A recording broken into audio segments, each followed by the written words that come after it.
Jim, I've been waiting to have this conversation for quite some time, and it's really nice to reconnect with you. I met Jim, was it, God, 5 years ago now, I think, something? Over 2000? five. Yeah. Yeah. Um, Jersey Shore, Atlantic City, that big property down there, Margaritaville. We met, yeah, I think it was 2015, 2016, something like that. And Jim came in and filled the role of a friend of ours that had left, and I was quite impressed with what I saw and the game that Jim brought in. Jim, if you could give us a little bit about your background in the industry, your thorough your thorough background and where you started out, because I find it a really fascinating story. Yeah, actually, I started 16 as a dishwasher at a place called Farrell's Ice Cream, which was originated by a gentleman named Bob Farrell. And just from that start, I just the business just made sense to me, and that's what I've done my entire career. I living in New York, I lived in Staten Island, and when you live in the outer boroughs up there, everybody wants to get to the big city. So Yep. as soon as I was 18, I went to the city, thought I was going to conquer the world and take it over, um, and I definitely paid my dues in a lot of restaurants. I spent about 11 years in New York City, running a Mexican chain. Eventually, started out as a manager, wound up running the company. We had about 5 restaurants. It was, I made every mistake in the world. I stumbled, I fell, I got back up. Luckily, the gentleman that owned the chain, he was a great mentor, and he taught me a lot of things about business.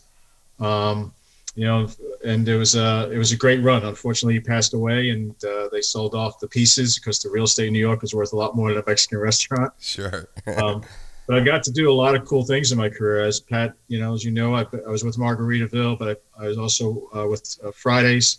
Um, I did get an opportunity to run some private restaurants up in Connecticut, some of the more exclusive neighborhoods up there. So I had an opportunity to make a lot of good connections that way.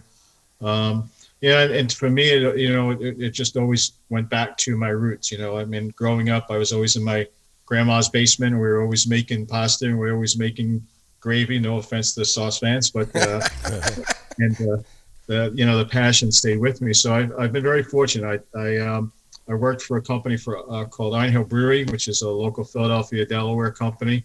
When I joined them, they had 3 locations, really mom and pop. When I left, we're up to number 10.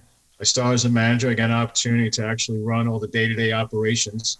There's 3 owners. One of the owners was a chemist by trade, so he handled all the brewery concoctions. But Wow. I got to run the day-to-day, which was a phenomenal experience for me because it took me back to my New York City roots, where I was working with real chefs, the legit Johnson & Wales CIA graduates, things from, starting from scratch. No offense to the TGI Fridays or the Margaritaville, but it definitely took me to a different place. So, and that's all I've done my entire career. And now I have 3 children, and 2 of them have followed me into the business, which is, I'm very proud dad of. And That's cool. so, I mean, I wouldn't trade anything. I've traveled to a lot of places because of this business. I've met a lot of great friends like Pat, and folks that have stayed lifelong friends. So it's been a great journey. That's cool, man. So you mentioned, you were with private restaurants and the corporate big box. What would you feel are the biggest differences in culture when it comes down to those? You mean from the individual operator to the chain? Absolutely, yeah. Yeah. So, I mean, there's pros and cons to both. And I tell any of the young managers or folks that I talk about, the businesses, that the main difference is with an independent owner, there's no HR department. There's no, there's no check and balance. A lot of times there's not even a plan. It's just, we got to survive. We got to make money. Here's how we may have done it this way yesterday, but we're doing it different today. When you make that change over to the chains, it's very structured. It's very much every day is we function the same. And the bigger the company, the less, not that the work you do doesn't matter, but the less you matter. That you get a new policy in an email, and that's the way you run. Where when you work for an independent, there's that dialogue. Sometimes if you're working with the right person, they'll listen to what you have to say, or they'll value your opinion and then try and work together. And you feel more part of ownership. I can't say one is better than the other, but my personal preference is I would work for the chain. If I had to start all over again and meet myself as a young man, I would say, look, go work for the chains, work your way up, and put your time in, only because there is so much more structure. The career path is clear. You know how to get promoted. You know what the things you have to do. You have to be very much cut from a different breed to be able to go in for the independence. And then really your livelihood is based on whether that independent is going to, that business is going to survive and continue to thrive, or sometimes close, as Pat, which we've seen with the McGrogan Group, right? So, I feel that the chains present a little bit different advantage than the independent owners. Right on. Yeah, it's funny. I mentioned that. I have all my places are small box kind of neighborhood type places, and one of the things that I always joke around about is I feel like some of my best bartenders. There's two types of my best bartenders. The ones that came to us and either had one other bartending job or none at all, and we sort of trained them, showed them the way. The other kind are the ones that came from Applebee's, because they got it all. Sure. They've been professionally trained.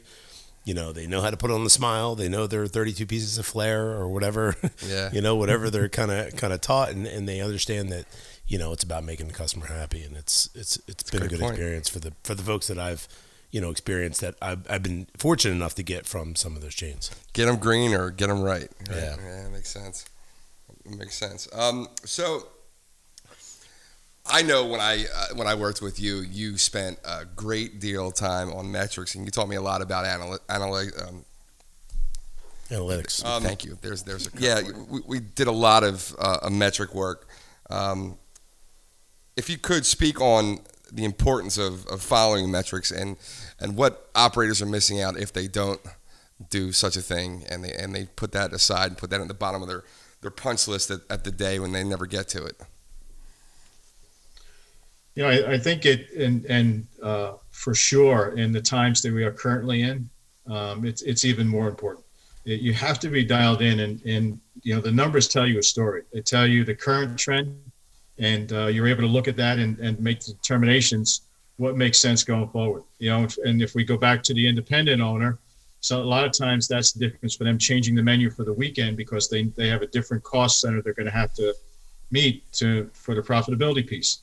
So, the numbers tell a story. Where a lot of times operations or independent owners get in trouble is their ego takes over. They ignore what's right in front of them in terms of the numbers, whether it's on the cost of the food they bought, or how much they're paying their staff, or how many covers they have coming in for the weekend. So when I hire a general manager, if I hire a property, someone to run a property, one of the early conversations is, how do you measure your business? What do you look at? And in today's world, in the restaurant industry today, when I started, you followed your weekly trends. You literally are following your hour trends. When you start, today, think about the life of general manager today. They're monitoring how many DoorDash orders are going out versus Grubhub. Who's getting those orders out faster? What percentage is hurting me? What am I paying in fees for that? It's an entirely different world, Pat, than even when you and I work together. Yeah, right. Yeah, we agree. So that becomes so much more critical to know the lifeblood of your restaurant, which is the flow of your profitability. How much money am I making on a dollar that's going to the bottom line, my net?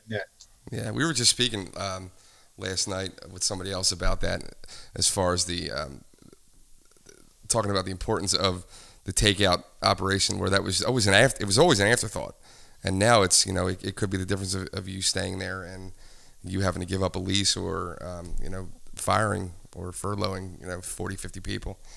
So I remember one metric that you followed, and I remember a lot of pushback from people on it, and that was the hourly sales.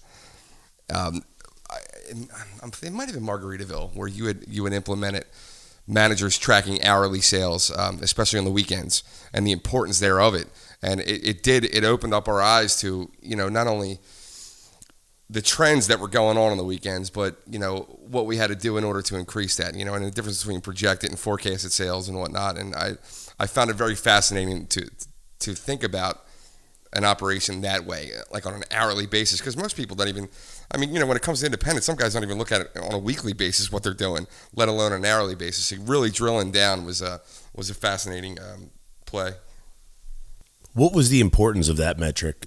I understand looking at things hourly. Like, for example, I'm doing that right now when we determine, because, we have to close in Pennsylvania at 12 o'clock.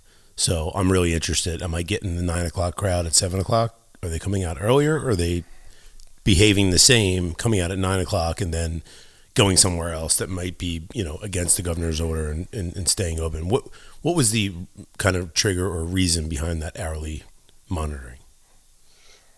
Where it really came from was I read this book and this quote just jumped out at me, and it said the key to be successful in business doesn't matter the industry, is to know what you don't know.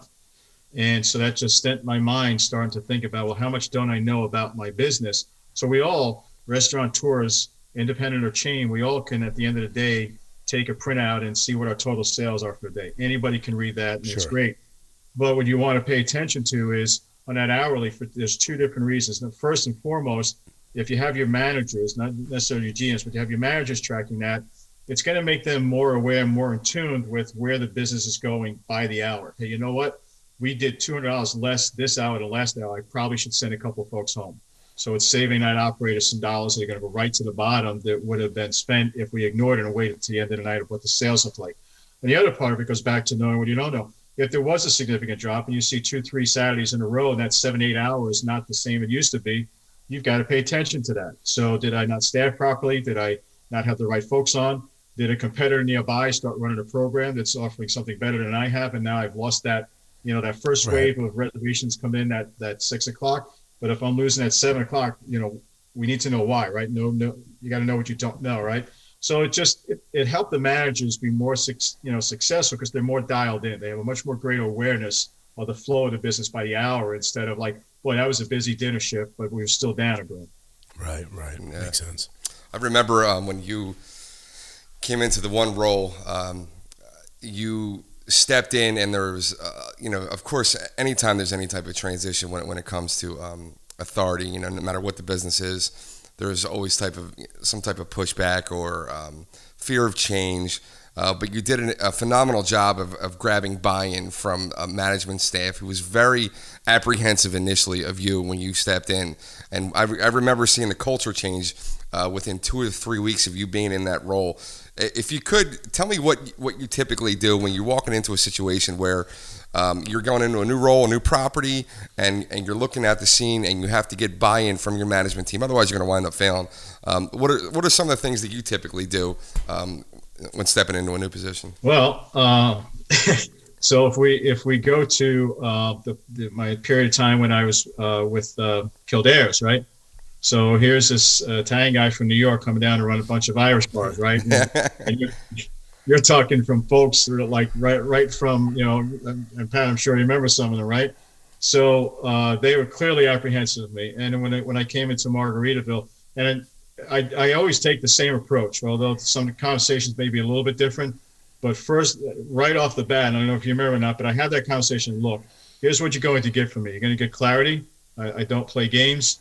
You don't have to interpret what I mean by what I say. I'm gonna give you exactly the way it is. Right. In return, you won't have to be unsure of where you stand or what's needed. And lots of folks are really talented and have an ability to really have great conversations.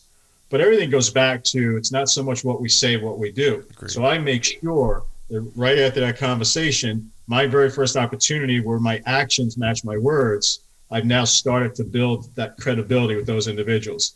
If you remember, Pat Lee down Margaritaville was not a fan. Yeah. He did not initially buy in, but after a couple of conversations, and when it came time for me to have his back with purchasing, I think that's where our relationship changed, and he got to see that I'm going to back up what I said to you, right? Sure. And it's worked for me, and I still do that same thing today. Yeah, I think, and that type of straightforwardness, a lot of times, I think throws people off balance. They're not used to that. They're used to somebody who's going to play word games with them, or they're going to play psychological games or have passive aggressiveness. So when you have that type of an abruptness or brevity in speech, and you're meaning everything that you're saying, I think sometimes that scares people. But the real winners are going to buy into that, and they're going to look at that, and they're going to grab hold of it and take that for that ride. So yeah, it was definitely it was cool to see. It was really cool to watch. Appreciate it. With you being a New Yorker, when do you see that town coming back, if ever? Well, I'll tell you. Growing up in New York, I was born in Brooklyn, moved to Staten Island, and I always thought that New York was the city, and I've written about it on my LinkedIn, and it is a great city. But I will say that in my opinion, the best food town in this country is Chicago. I think they've got it hands down. Stephanie Izard, the chef from season 4 a couple of years ago, her Girl in the Goat Empire has built out tremendously. They do amazing things. Rick Bayless, the premier Mexican chef, in my opinion. I mean, I love his food. I cook from his cookbooks. New York City has the challenges, I think, more than any of the other cities, because there's just so much expectations. When you talk about going out to dinner, where are we going? Oh, we're going to New York City. You get Great that. point. Oh, Yeah. right. So you look at operators like Danny Myers, right, who wrote the book Setting the Table, and Gramercy Tavern is one of his restaurants. So he's, in fact, I think it was released today, but you can see the new version. There's these literally glass pods, like picture like a small cabin, but it's dining room tables outside, right? So they've had to, now we're talking, a fine dining approach, right? So they've had to get creative on how we're going to meet that level of expectations from our clientele that's used to pampered and the glass down, if the glass is refilled and new glass down, how they're going to handle that. So the challenge isn't so much how they're going to come back. The challenge is, what are they going to look like in their attempt to come back? Yeah. Because, right, you have people used to a certain level of service that until this, whatever the norm gets back to, is going to be challenged. I think, I'm sure both of you have seen, the decline of the mom and pop operations. I mean, they're gone. They've closed, and there just wasn't enough cash flow to keep them going. I personally think you're looking at somewhere at 25-30%, but just aren't going to come back. Yeah. It's a scary world, definitely. It's interesting you're saying about that, the expectation. Like, how do you keep food hot when you're walking on outside? Those little nuances and details in fine dining have to be almost unattainable, at this moment. Like we were talking about the other day, I had brunch in 35-degree weather outside, and I'm like, this isn't that bad. A year ago, I would have thought I was crazy. It's a strange world that we're in. There's no doubt. Well, the challenge is going to be for the operators that have the ability and want to intend to come back.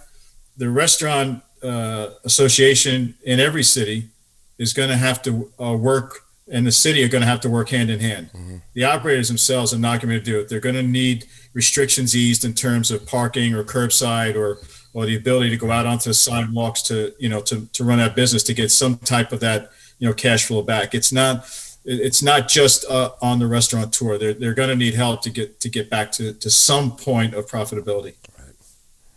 What do you see as far as, systems and trends in this industry? We talk about online ordering, Grubhub, Uber Eats, DoorDash. I know there are platforms, POS platforms, that are integrating the ordering aspects into that, so you don't have like 4 tablets in your kitchen, that kind of thing. What other kind of trends or I guess developments, given the onset of COVID, are you seeing? Well, there's a few things. There is a great system out there called Rails, and what Rails does is it pulls all of the 87 tablets that the chains have on their counters, and pulls it all in, and automatically, as soon as you sit on your phone, you place your order, it sends it right to the POS in the kitchen at the restaurant. Oh, nice. So that's the game changer. The companies that can afford that, that's a huge help, because you walk into some restaurants and there's 19 tablets sitting on the counter that some poor kid is trying to navigate through where that order just came through and how do I ring it in. So I think the more companies like Rails come along and help systemize that, that'll help that flow. I will tell you, I have a lot of contacts in the industry, and there's a large belief that the days of a grand opening of a massive PF Chang's or a Dave and Buster's really don't see coming back. Wow. You know, they talk about, initially the term was ghost kitchen. Yeah. And, that wasn't as didn't appeal too much to the consumers. So what does that really mean? So a nice Madison Avenue marketing firm came up with, well, how about we call it virtual, right? So the virtual component of it is restaurant companies do not need to go out and find brick and mortar anymore for their locations to dominate a market. So the trend that's popping up now is that, PF Chang's, they can just build one building, put 4 different kitchens in there with different machinery, and operate 5 different, 6, 7 different brands out of that building. Yep. So that real estate hit, commercial real estate is going to take a hit. You're not going to see those massive brands, but that trend is clear. I just found out that Ruby Tuesdays is running a Chinese dumpling concept out of their kitchens now, right? So the ones for them surviving, that trend is clear. They're going to continue to develop concepts. It's going to look like you're ordering from a restaurant. There is no tables. There is no dining room. There's nowhere to park your car in front of. It's amazing. But there's going to be so much brands. The challenge is going to be saturation, right? Yeah. When you've got 9 different wing companies to choose from, you're going to have to start to get creative, or like we talked about earlier, read the tea leaves and see where the trend is going and get ahead of the pack. Anybody can chase success and say, look, that was successful, I should do that as well, right? But the forward thinkers are already past that point of looking for great real estate in a market because the per capita income in this demographic market is phenomenal, so we got to be in there. You don't have to be. You can be 20 miles away and just sell out your product over online. That's a great point. I know that your brand had made news in the Philadelphia area recently with doing that, or I believe you're renting out kitchens in the Springfield location, if I'm not mistaken. We're not renting out, but we've partnered with multiple celebrities, and we're benefiting from the ability to use their names. And it's been significantly different when we've created our own product and put it on the virtual ordering, like the Grubhubs, the DoorDashes. Yeah. It's been okay, but the minute you attach somebody of significance to it, everybody wants a piece of that. So I think that's the other trend that's coming along, is that you find these folks that have 40 million followers, you get them to be part of your restaurant company and sponsorship. You're just locked in guaranteed sales. Yeah, that's amazing, man. It's a great move. It really is. And it's interesting to think about that. That's where the big money in this business is thinking right now. They're not thinking about the commercial real estate. They're thinking in that ways, and it's scary for an independent operator, right? Yeah. It's scary for guys like me and Joe, but it also means that there's opportunity, right? There's no doubt. Yeah, I think it's not only for where we live, PJ. The biggest thing is trying to get food after 10 o'clock. You're going to Wawa, which is like our local convenience store that's open 24 hours. You can't get food after 10 o'clock on Sunday night, Monday night, Tuesday night. You can't. And, the concept of a ghost kitchen from, till 2, 3, 4 a.m. I mean, if you're staffing a small kitchen somewhere and, cars have the ability to get to it and be able to pick up and that sort of thing, I think it's a home run. It is, no doubt. So what or who has made the biggest impact in your career, Jim? What or who has made the biggest impact in my career? Yeah. We followed this up with an interview yesterday, and I'm going to throw it at you as well. It's a really good question. There's two individuals. My first general manager at Farrell's Ice Cream Parlor in Staten Island. His name is Ray Henderer. We still talk today. We're friends on Facebook.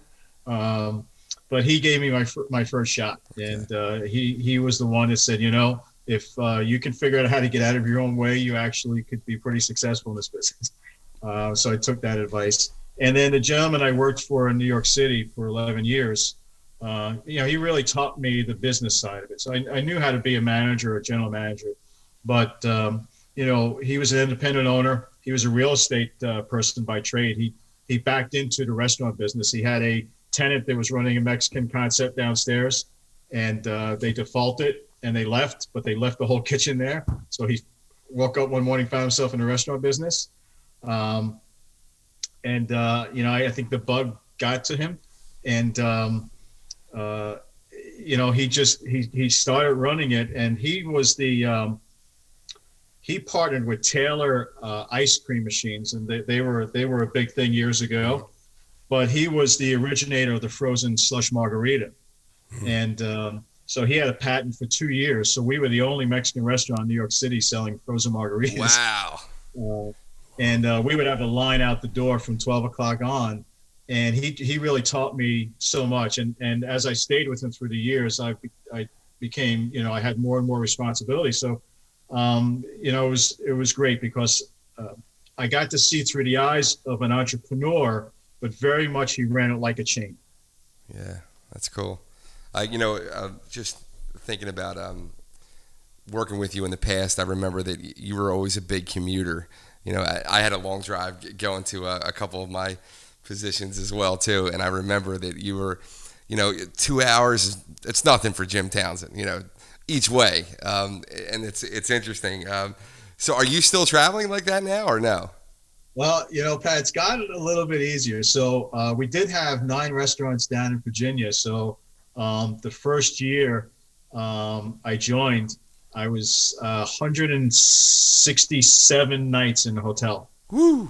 A year. So, but we did close a bunch of those. I only have one store still in Virginia, and that's about 4 hours. But I only go there like once or twice a month, so I don't go there often. So I'm doing less traveling. So it's kind of nice, but I did miss having that that volume of stores. So, sure. Are you a podcast guy or audiobooks, or what do you do?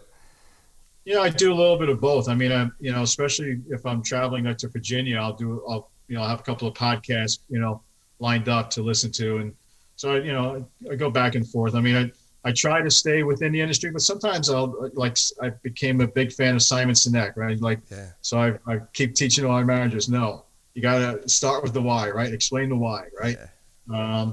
So it's good. It's good drive time. Who was the other guy that you were really into? I forget who. John Maxwell. John Maxwell. Yeah. Absolutely. Yeah. He's got a ton of books Dr. out Maxwell. there. That's cool. Yeah, I mean, listen, he's the man. Yeah, you had met him a couple times, haven't you? I did. I was like a schoolgirl. I was so excited to meet him and shake his hand. Have him sign my book. I wouldn't wash it for a week. Yeah. That's cool. Yeah, so Jim, you mentioned, your commute time and where you're at now, but I don't think we actually got into, where you work now and kind of what your role is there. Could you talk a little bit about that? Yeah, sure. So I technically work, I was hired by Bertuccis LLC, which is a company out of Massachusetts, all right? And about a year into working with them, the CEO informed us that we were going to go bankrupt. Wow. That we had no more money. So we did file for bankruptcy. We were bought. There was a winning bid for us. So a gentleman by the name of Robert Earl, who was he was the founder and originator of Hard Rock Cafe in Planet Hollywood. Jim, we were talking about him last night. Were you? We were. Bob Cullen was on here last night. I don't know if you remember. Bob was one of the gentlemen who was critical in setting up the Margaritaville property down there, and he's like a mentor to me, as are you. But him and Robert Earl, he considers one of his, in fact, he was his biggest impact. Oh, is that right? Yeah, I mean, that's good. Fascinating guy. I mean, very smart. Obviously has a lot of great contacts. Mm-hmm. So he owns Bertucci's, but he also owns Planet Hollywood. He also owns a company called Buca di Pepe, which they're Italian restaurants, but they're really on the grand scale. They're really meant for like parties of 20, 25. I mean, they have tables for 4, but they're bulk businesses, big celebratory functions. So I'm a divisional vice president for them. I'm going into year 6 with the brand, even though it was bought out. Yeah. It's been great, but at the same time, we're in the same boat as everyone else. Yeah. We had to furlough managers. Our business is about is predominantly carry out. We operate in a lot of states, but they all have the restrictions. 25% capacity, 30% seating capacity. So that, that used to be our bread and butter, and it's changed for us as well.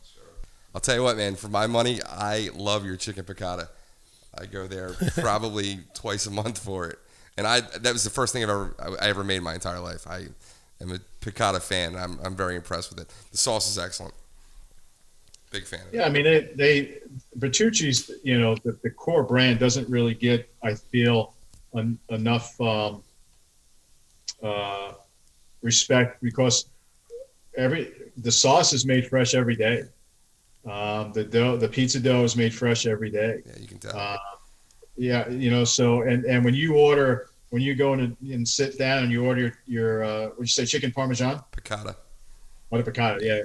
Nothing like lemons and capers, right? So, a frying pan hits the flame and some oil hits the pan, and then we start building your dish. It's not that it's, there's no disrespect to Olive Garden, but there's no microwave and no pre-made pasta in our building. So it's legit, it's not my grandmother's Italian food, but it's pretty close. Yeah, it's excellent. It really is. It's not, you can tell that it's not in a bag sitting in a boiling Bain Marie somewhere. You know what I mean? Yeah. It's very good. And chicken piccata is our number one seller. Is it really? Wow. Yeah. Yeah. It's interesting. Yeah, I really do think that brand is heads above your competition as far as the Carrabba's and the Olive Garden, in my opinion anyway. I do dig it a lot. So Jim, what a small box operator like me, what lessons learned from the sort of chain? You mentioned having 9 stores in Virginia, right? I have 3 in the same town, but ideally we'd like to branch out and implement these sort of, I use the term micro venue. Like if you go to one of my locations, I have like a stage and an outside area and everything, and it's small. I mean, it's 1,400 square feet. It's tiny in comparison to what a bigger type place would be, but it works, and we're able to squeeze every penny we can from a sales perspective and maintain a small cost basis. But from your experience in running some of these big box operations, what could you tell kind of a small box operator like myself, or what tricks or tips could I learn? I think the main difference is the big boys, they have deep pockets even now during COVID when they want to start doing their advertising and push out the single operator. They have that ability to do that, right?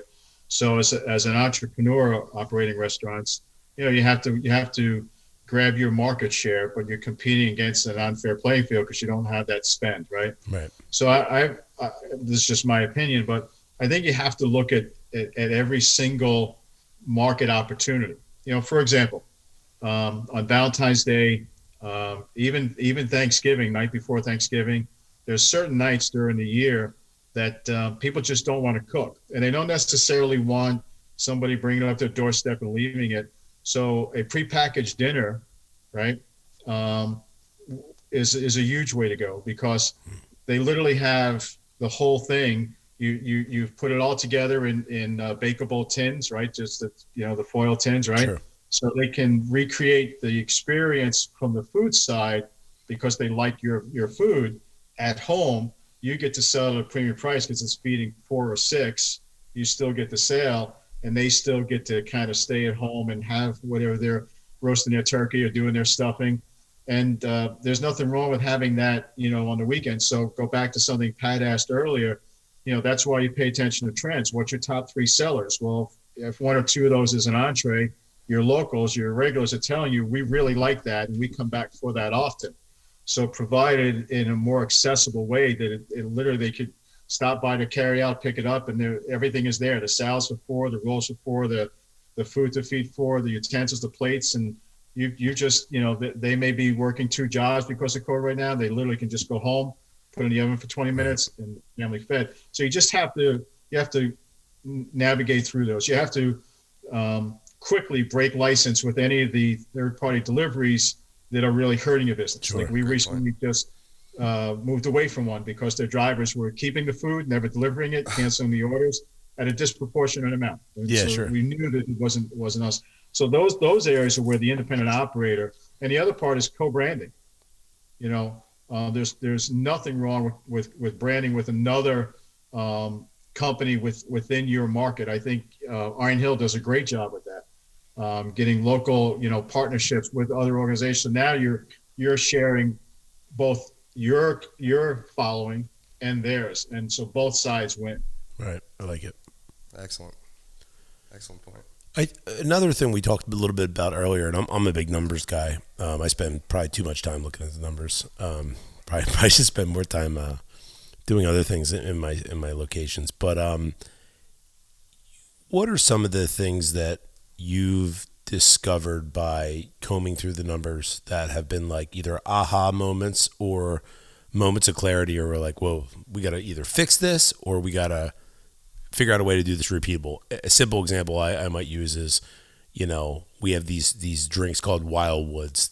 They're cheap and relatively cheap and inexpensive, using a fruity vodka, and they're a pain in the butt to make. So we're trying to figure out ways to do that quicker. But generally speaking, I'm looking at 32 cents in an 8-ounce cup filled with ice. So I'm digging that.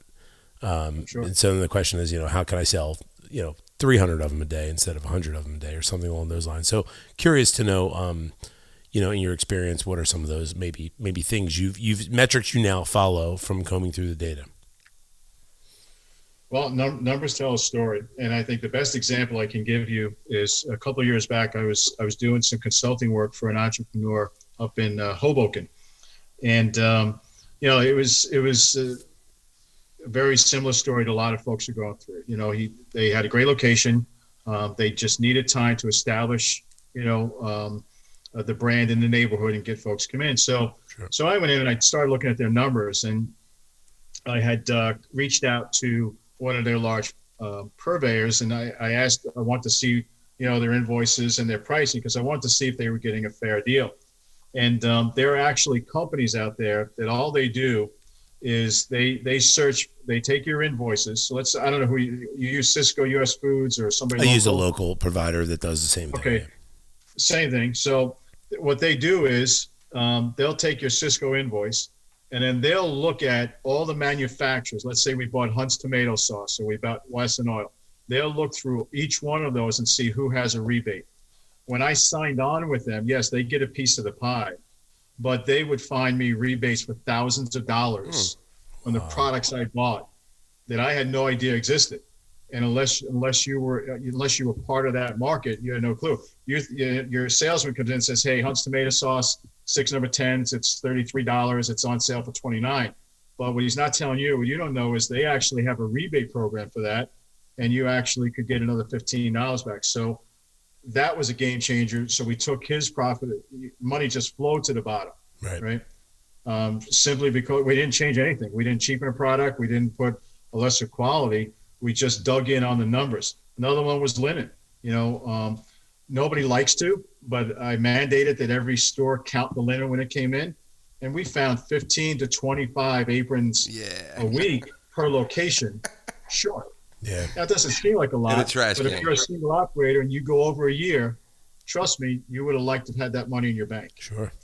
So that's where, sometimes everybody wants to find that pot of gold. They just want to find that one thing that saves them, $10,000. That's not always our business. Sure. But the ability to take a step back and say, how can I be more profitable without sacrificing quality? Companies like these rebate companies can save a single entrepreneur a lot of money. And sometimes that's that difference between, surviving or not. Great. No, that's great advice. I like that. Great answer. Still a craft beer guy, or what? Anything new in the craft beer world that you're excited about? Well, I have not brewed beer in about 5-6 years. Really? Yeah, I just ran out of time. As I took on different positions, there was just less and less time. But I'm still upset because my last batch was going to be a chocolate chip mint beer. And the description was it was going to be like a sundae in a glass, right? My wife would have loved that. Dude, so I wait for it to ferment. It's done, right? It's the tapping day. I can't wait to taste this, right? And I screwed up. What I didn't do was I didn't take the mint leaves and put it in a hot water boil. So there was bacteria on the leaves and it contaminated the whole. I was so lesson learned, right? Lesson learned. That's why I stopped brewing beer. I screwed up every one, or it tastes like shit. One or the other. You brewed beer before? Yeah. Yeah. It's involved, but I enjoyed it. I mean, I had some fun with it. Won some awards, but if you like beer, you got to go. Listen, I don't know if they're going to have it with COVID, but there's the Great American Beer Festival out in Denver every year. Okay. If you're a beer aficionado, you got to go there once when they do come back. Nice. It's about 20,000 beers in a massive building. I finally took your advice and got out to Chicago last summer, and I was not disappointed. I'd never been out there before, and I remember you telling me to get out there. I went out for the bar and nightclub convention. They asked me to be on the board. I was the only small operator on it, and I got off the plane, and they told me that the board meeting was canceled. And they're like, yeah, but you can stay. I'm like, all right, yeah, I'll stay if you're footing the bill. So I did. I spent 3 days out there by myself. I had a ball. What a great town. Really is. Truly is. Yeah. Truly is. I mean, great food scene. Mm-hmm. Kenzie Chop House. Yes. That's my spot. Yeah. Didn't hit that, though. There's this place. Guy Fieri actually found it, and I saw it on his show. So it's out past Lincoln Park, and it's called Big and Littles, right? So I hailed down a cab, and I said, hey, here's where I want to go. And he's taking me down these roads, and there's like abandoned railroad tracks, and there's buildings burnt down. I'm like, this can't be it. This is not. I'm getting shot. Right. So he drops me off, and there's this concrete building, one window and a door, and there's a bunch of people there. And I'm like, man, I don't think this is the right place. But so I go up to the door, I open it up, and it's this big building with picnic tables in the dining room, right? But dude, I want to tell you, it was the most amazing food. I had foie gras fries for the first time. Oof. And it was crazy. So if you get to go back out, so tell me, how do they do the foie gras fries? What do they do to it? Was it just literally strips? They cook up their fries, which I was told was cooked in duck fat. Right. Yeah. And then they literally just take a slab of the foie gras and then melt it. And it's just by the time, so when they give you the order, the foie gras is sitting on top of the fries, it just slowly melts right into the fry. Oh, man. That sounds phenomenal. Stupid good. You can't go wrong with foie gras. I'm sorry. Anything begins with foie gras, there's nothing bad coming after. No, not at all. Not at all. So let me ask you a question. You travel to Virginia a lot. Tell me what are some of your favorite spots in D.C.? Do you stop through there a lot? So go down. If you get to go to D.C., go to the Wharf. The Wharf? The Wharf. Okay. Really impressive what they're doing down there. A lot of young chefs. A lot of chefs from countries that we probably haven't been exposed to their foods. It's a vibrant scene. If you're a foodie, get down there. Jim, thank you for coming out today. My pleasure. This was great. Thanks, guys. Yeah, it's been nice to reconnect and a lot of great nuggets that you shared with us tonight, and we really appreciate it. And I'll get up to see you. We'll grab a beer. We would love that. Let's do it this summertime when we're open a little bit more. For sure. All right, pal. Sure. Thanks, Jim. All right, guys. See you. Take care.